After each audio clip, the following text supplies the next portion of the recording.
Have Mike Rogers at the desk here. Mike, can you fill us in? Yeah, so we're working on the want with this. West Covina is one of those agencies that they're encrypted. Unfortunately, we can't hear their police radios, but this has been going on for a significant amount of time, and all in the West Covina area. I've been kind of looking at the flight track of the police helicopter as we get Desmond shot back here. West Covina up to Irwindale, Duarte, back to Irwindale. Now we're kind of in the Baldwin Park area.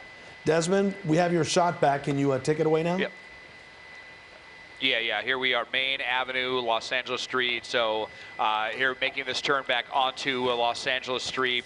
So West Covina, Irwindale area, that's where this has been. Kind of just the area east of the 605, east of El Monte Airport primarily. It really looked like that unit wanted to do a pit maneuver there. They were right behind the suspect. It looked like they were setting up for it. And then we saw the suspect actually kind of jerk the wheel out of the way on that one. So we'll see. Now we're starting to see the unit kind of back off a little bit.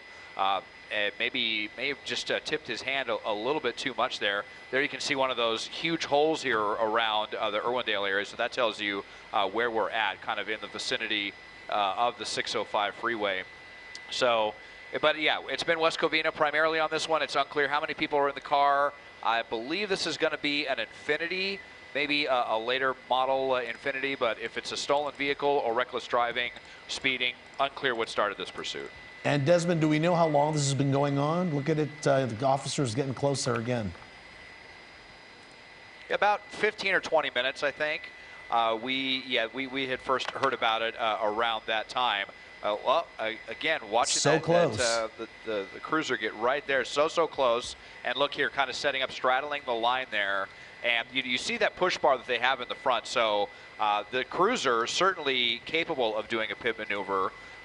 With these smaller agencies, it's hard to say if all of their officers are pit certified, but it's just the way they're setting up. It sure looks like they want to bring this one to an end if they can find the right opportunity, maybe on one of these streets here where there's not a lot of parked vehicles. But the way that the suspect is kind of behaving, like almost like he sees it coming. Maybe not this suspect's first rodeo. Yeah, and as you were saying, Desmond, I was watching that, when the cruiser gets closer to the car, it looks like he almost slows down a little bit, like you said, like he's almost expecting that the pit maneuver can happen here at any moment.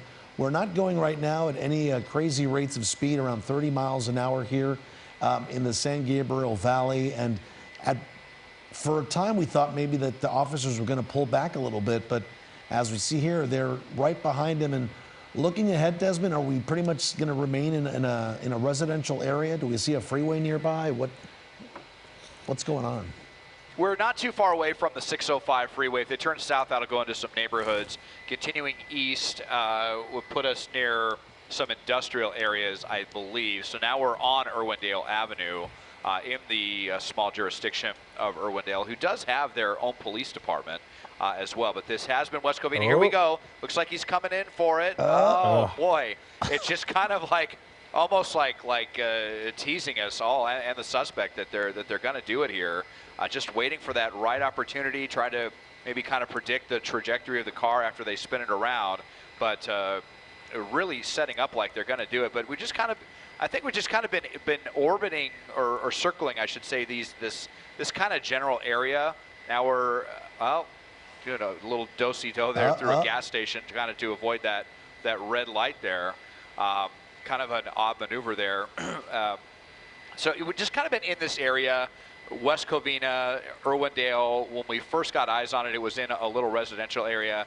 And like you said, haven't seen the high speeds. This is actually the fastest we've seen, just about 45, 50 miles an hour. Primarily low speeds, not making any real serious attempt to get away. Certainly not like the pursuit we saw earlier today where we had speeds up to 125 miles an hour at one point. This one, so far, much more docile as far as the speeds are concerned, besides that weird little maneuver through the gas station. Yeah, no doubt, Desmond. And, we get first word on these pursuits over at the desk. And assignment editor Mike Rogers, you received this call, or you saw what was happening here.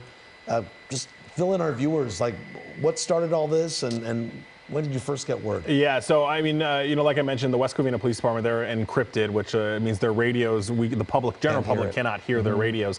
Unfortunately, a lot of law enforcement agencies are moving that way. However, they will request the help of the LA County Sheriff's Office, which is what they did in regards to their helicopter. So sometimes we can hear that interaction happening, and that's kind of what tipped us off here. Is we saw the LA Sheriff's helicopter overhead, because these smaller agencies don't really have their own. So that's kind of what gave us word about it. And then there was actually a different pursuit in La Crescenta that we were on the way to. Oh, here we go. They're going to do another pit maneuver as he speeds. We're setting up every time. It's Des, and we speeds up to these 40, 50 miles an hour. There's, in case you don't know, I mean, it's not textbook to do a pit maneuver at 50 miles an hour. The generally accepted speed of a suspect vehicle for a law enforcement officer to do a pit maneuver is generally around 30 to 35 miles an hour. Anything higher than that, you can roll the car, you can, cause injuries to other people. I think, when we got real close that other time, that officer right there got right up on his bumper and then pulled off, and it almost looked like it was, he's waving at him. Look at that. Yes.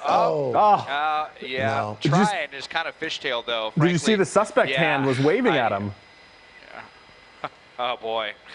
Yeah, so now he's just kind of treating this like a joyride, I think. I was wondering if this suspect's just kind of running out the clock on this one. We'll see if that gets their attention, if they're going to make any real serious attempt to get away, waving out the window at them. After that. It almost seemed like, I mean, I don't want to second guess the officer, but maybe like they didn't accelerate all the way through that turn to push him around, or I don't know if the suspect just corrected perfectly on this one. But yeah, that pit maneuver was definitely on the unsuccessful side, just a little fishtail, and didn't do anything to slow down this driver or this vehicle. Yeah, it looked like he kept good control of the car there, and plowing through another red light there in the San Gabriel Valley. Desmond, officers now a little farther back, huh? Yeah, a little bit farther back now. They might regroup now that they may have kind of spooked the suspect a little bit as we zoom in and seeing some speeds here. Let's see. As Another we red zoom light. in, yeah, we're still only about 45 miles an hour. We're kind of far away that the speedometer kind of has a little trouble with the calibration. But on Glendora Avenue now at this point, and just like I said, a lot of right turns kind of hanging around this general area. It just really kind of seems like one of those pursuits where they just kind of want to drag this one out and be as annoying to law enforcement as possible. Yeah, no, and Mike, you were saying, or Desmond was saying that we don't know how many people are inside this car, right, Mike?